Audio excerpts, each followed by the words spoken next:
Hi everyone, I'm Maria McLachlan. A few years ago, Cambridge University Student Union produced a document called How to Spot TERF Ideology. I had a look at the time and all it did was confirm that you don't have to be particularly intelligent or a good critical thinker to get into what is supposed to be one of this country's top universities. Now they've brought out an updated version which seems to be getting a wider circulation for some reason. Even some of the press have picked it up, so I thought I'd take a look. It starts with trans liberation is part of feminism. The very first thing that frustrates the crap out of me about this introduction is this very first sentence. What the hell is trans liberation supposed to be, and what does it have to do with feminism? I won't spend time here explaining what feminism is or what it's supposed to be. There are, of course, different brands of feminism, if you like, but I suspect that in spite of what the author of this document is trying to convey, most people do understand that feminism is something to do with women's rights. People can often work that out all by themselves because they understand that the word feminism shares the same root as the word female. If you look very carefully, you can detect these words start with the same three letters. That's because both words are derived from the Latin femina, which means woman. Don't ask me how the fact that feminism is supposed to be for the benefit of women has flown right over the heads of these Cambridge students who are supposed to be, intellectually at least, la crème de la crème of Britain's youth. God help us. So we get no explanation of what they understand by the word feminism and no explanation of what trans liberation means. Fighting for autonomy and freedom must be a fight for everyone, and there should be no room for transphobia or TERFs in feminist organising. Transphobia, that would be a fear or hatred of trans people, right?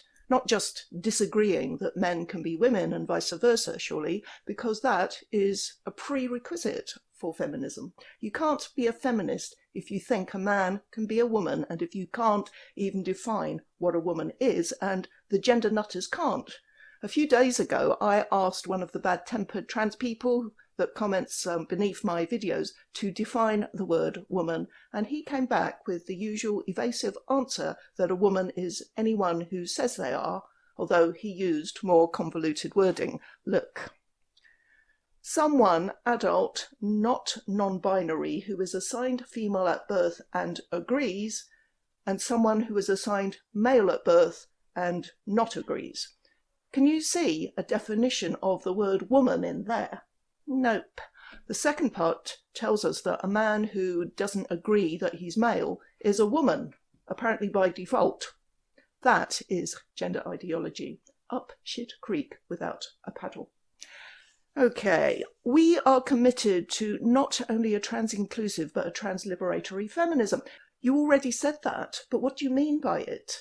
It is quite common to analogize trans rights with gay rights. Who hasn't heard the daft observation that you're saying the same thing that homophobes said in the 1970s and 80s about gay rights campaigners, as if that's relevant? I did a whole video on this in my Bad Argument series that's called Homophobia Repurposed, in which I pointed out the obvious, which is that people fighting for gay rights and equality weren't trying to do anything that hurt or negatively impacted anyone else. Same for anti-racist struggles from around the world. Okay, this guide helps people understand what TERFs are.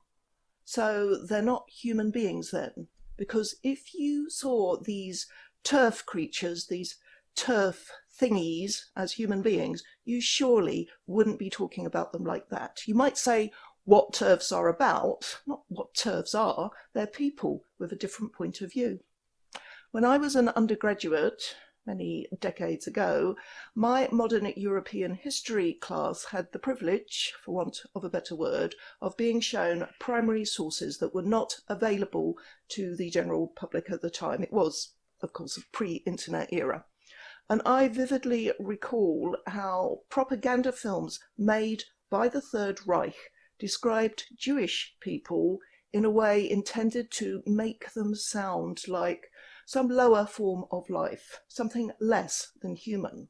This is what the language often used by gender extremists against those they disdain as TERFs reminds me of, and it disgusts me, and to be honest, it makes me question their humanity. It is not the way to persuade people who oppose gender ideology to change their minds, though it may successfully convince people already sympathetic to really hate those who aren't.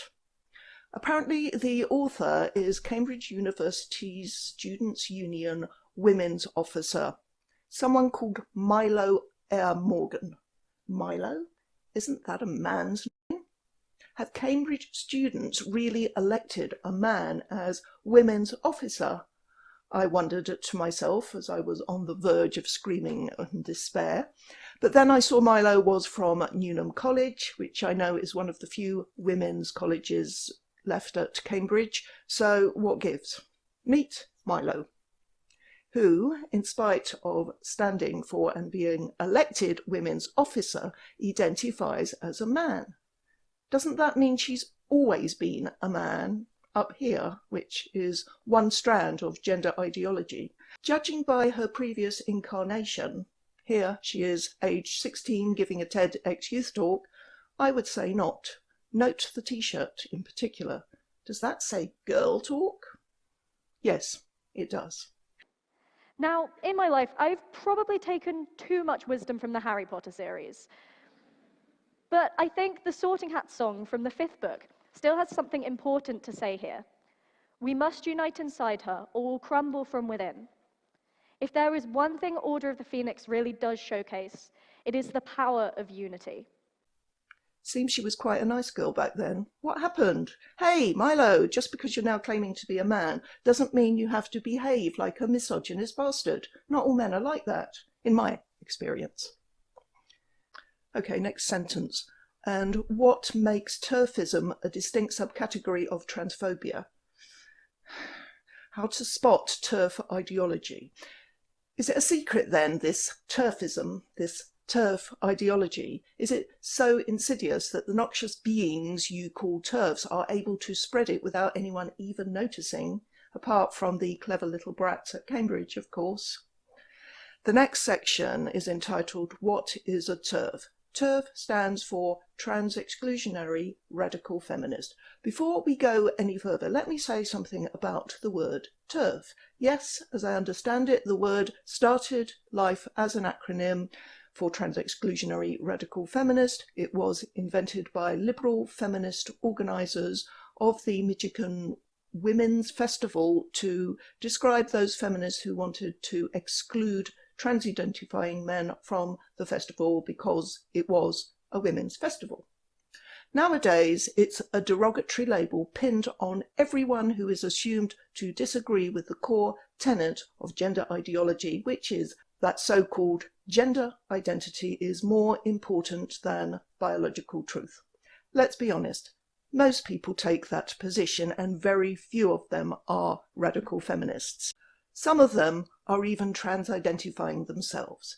Miranda Yardley, Debbie Hayton, Christina Harrison, Fionn Orlander, Seven Hex, Scott Nugent, even Buck Angel are all quite high-profile self-described trans people who I have seen referred to as TERFs because they have been seen to express some opposition to some aspect of gender ideology.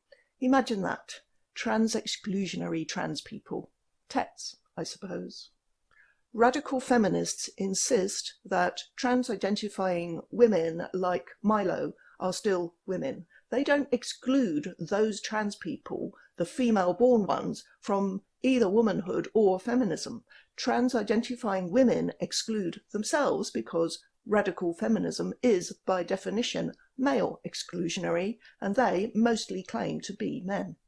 Only women can be radical feminists, and yet the TERF label is used against men. I've seen it used against my husband, against our friends like Andy Lewis, Graham Linehan, Harry Miller, and even people like that Tory MP in Wales, David Davies. None of these men are radical feminists. So as an acronym, it is inaccurate beyond its original context. And unless I'm quoting the gender nutters or taking the piss, I will use the term gender critics when responding to what they say about so-called TERFs. I feel the term gender critics covers people who have thought about the subject and who may have quite a range of views, but are in agreement that gender identity, however you define it, doesn't trump biology in defining whether someone is a man or a woman. So gender critics are men and women, and they include self-described trans people. They don't include the real transphobes, the ones who have an emotional knee-jerk hate reaction against trans people, just as they have a knee-jerk hate reaction against feminists. It is to the detriment of the gender cult that they do not distinguish between gender critics and transphobes, and they call them all TERFs in order to dehumanize people and dismiss their views as unworthy of consideration. And violence against TERFs is encouraged.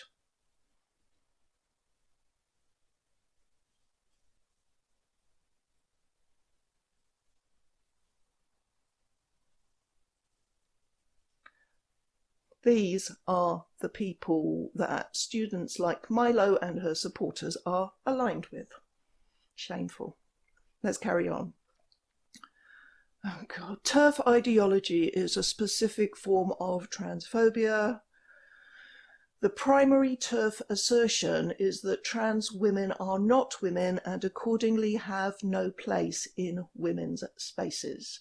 Correct. Now, if you're going to claim that this assertion is wrong, you need to show us your workings. You're going to have to come up with a meaningful definition of the word woman, one that tells us what a woman actually is and doesn't erase us as a sex class, thereby making it impossible to talk about how our needs are, in some instances, different from those of male people. Of course, now that you think you're a man, Milo, maybe you don't care about women's needs, in which case you should resign as women's officer.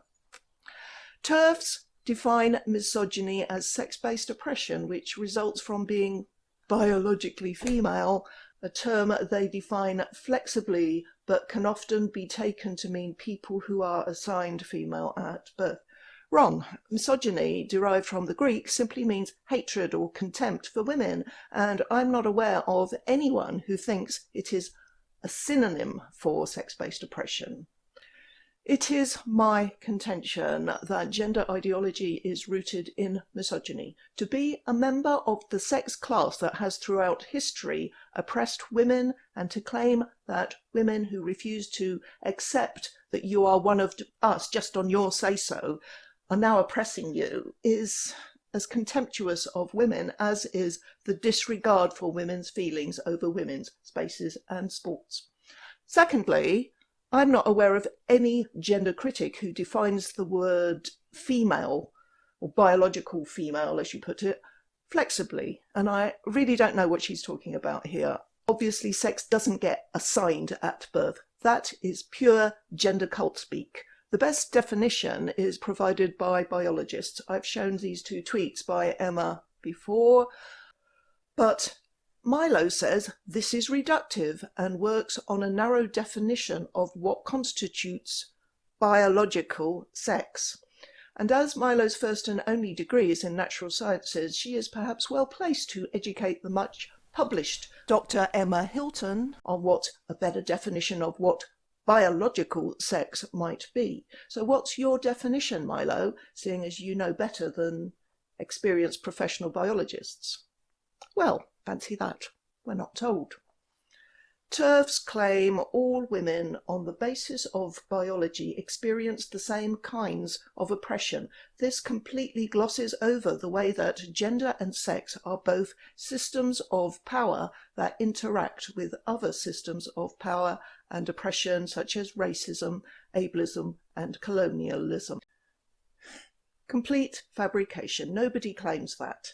But what do you mean by kinds of oppression anyway? This reminds me of when the gender nutters say there are kinds of women, like white women are one kind of women and black women are another kind. Oh, and of course so-called trans women are yet another kind. When in fact there's only one kind of woman, the adult human female kind, and all women fit that definition. To say this is not to say that black women don't suffer racism, sometimes from white women, that straight women never bully or marginalise lesbians or disabled people, or that none of us have benefited from colonialism, etc.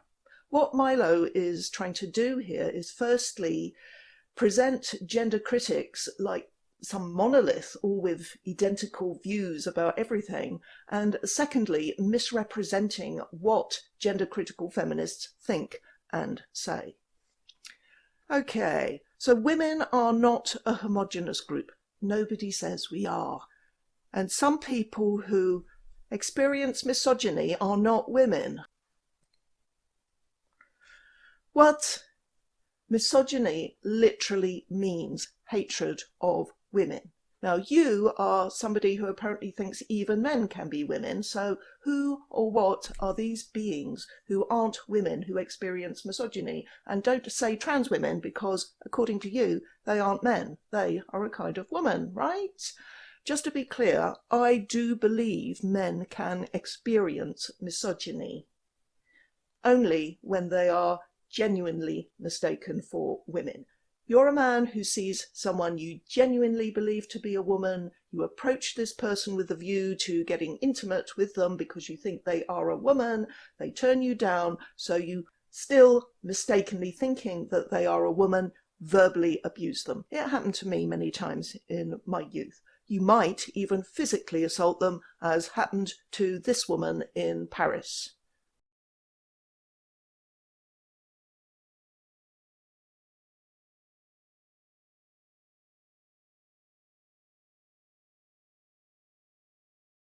That is misogyny. What do you think it is?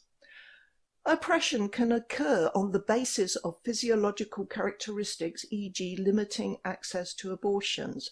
Physiological characteristics such as uteri that happen to belong to female people, otherwise known as women and girls.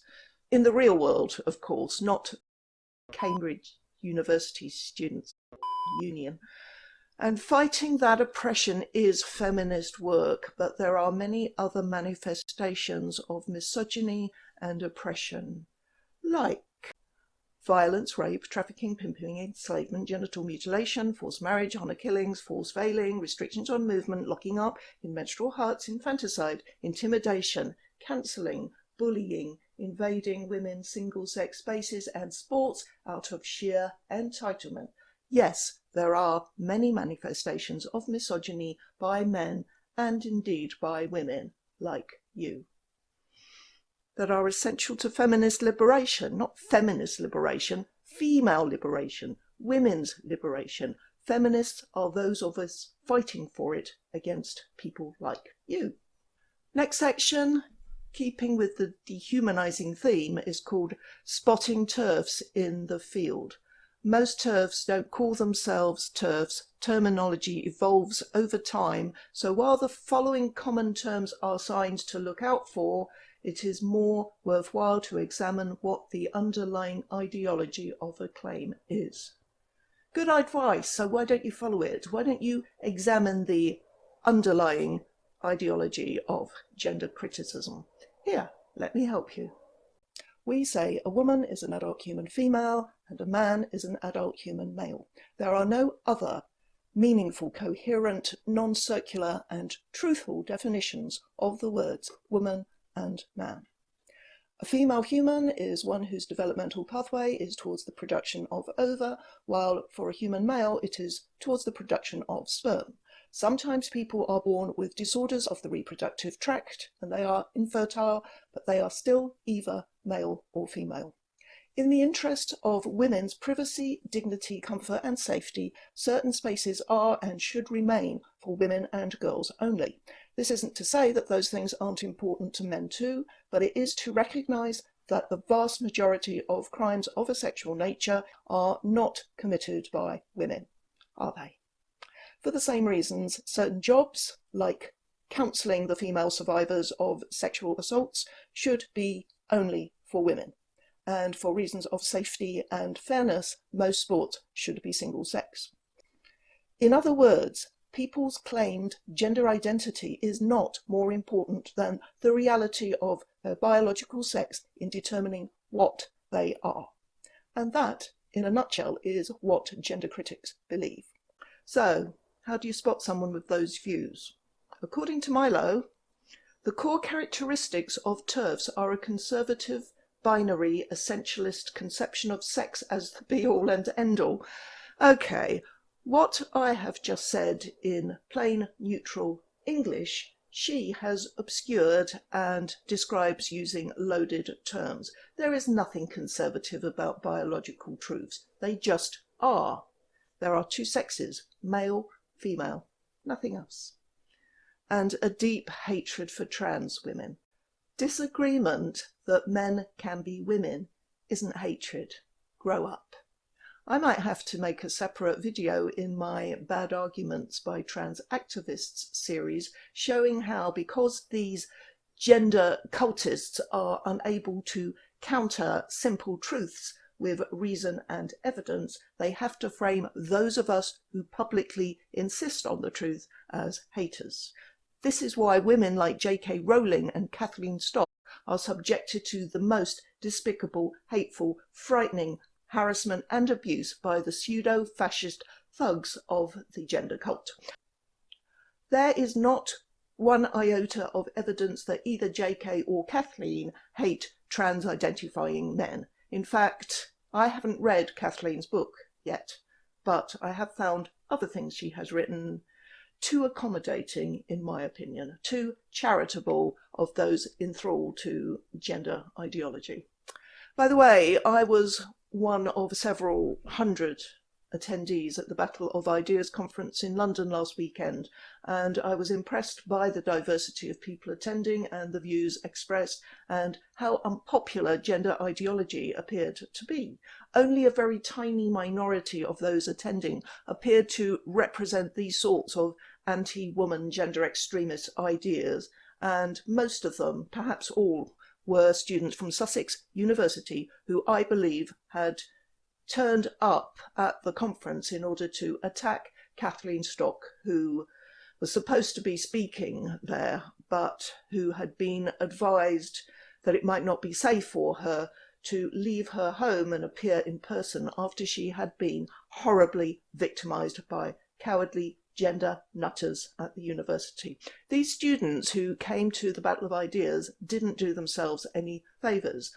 I suspect they were dismayed by the contributions from two trans-identifying speakers there, Debbie Hayton and Katie John Went, who expressed views that were completely at variance with what they are all about. I heard at least two of these young people, one undergraduate, male, and one recent female graduate from Sussex, justify the hate campaign against Kathleen on the grounds that she says trans women are not women. And they recounted this as if it was the most shocking, outrageous thing imaginable. And it was an illustration of how out of touch they are with reality. They really sound like a cult. Do they seriously imagine that all trans-identifying men actually believe themselves to be women?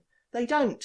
Some of them even wear t-shirts denying it, like Fionn Orlando and Debbie Hayton, pictured here. Okay, Milo then gives a list of the kinds of things TERFs say, most of which are pretty much true except the penultimate one. TERFs will co-opt the language of sexual violence to refer to trans people existing in public spaces. This oft-repeated lie that gender-critical concerns are about trans people merely existing is beginning to piss me off quite a lot, mostly because of the entitled thinking that you can repeat a lie ad nauseum and get away with it. Think again. I'm okay with the rest of them. Of course, we don't all say all of them. Oh, God, did I just let it slip that I'm a TERF? Damn, what a giveaway. What is remarkable about this list is that she doesn't say there is anything wrong with any of these things that TERFs say or do. I can imagine some eager fresher or just some sensible student as yet untouched by the crazy train looking at this to find out what a TERF is and thinking, they're concerned about sex-based rights, LGB rights, protecting women and girls. Gosh, I must be a TERF. Where can I hide? I'll have to pretend to go along with all this gender shite, or they might just hate me. You can't blame them, with celebrities and politicians doing exactly that.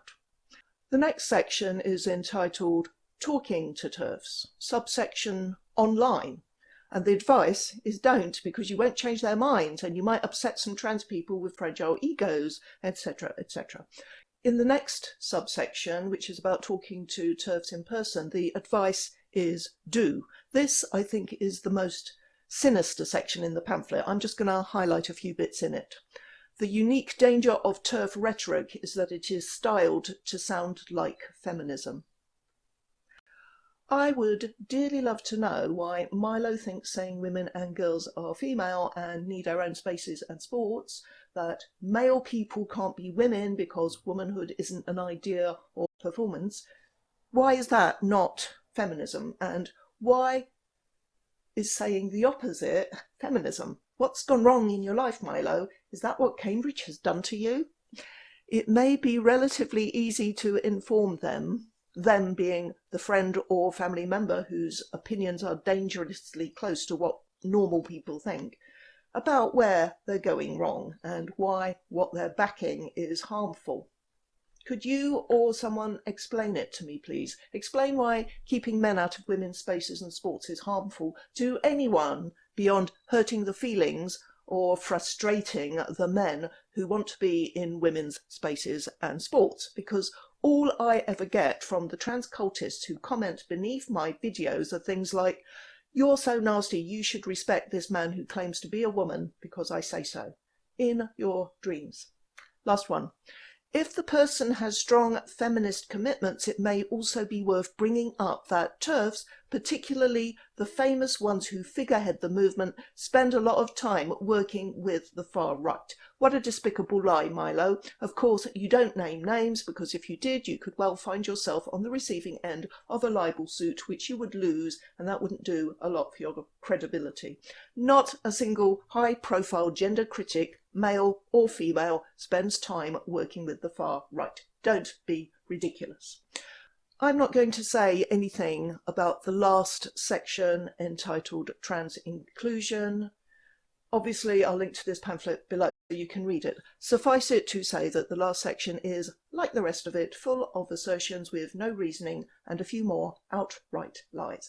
So, to sum up, Cambridge University Students' Union Women's Officer claims to be a man and has produced an atrocious anti-woman screed. Is she taking the piss? I wish. Thanks for watching. Bye.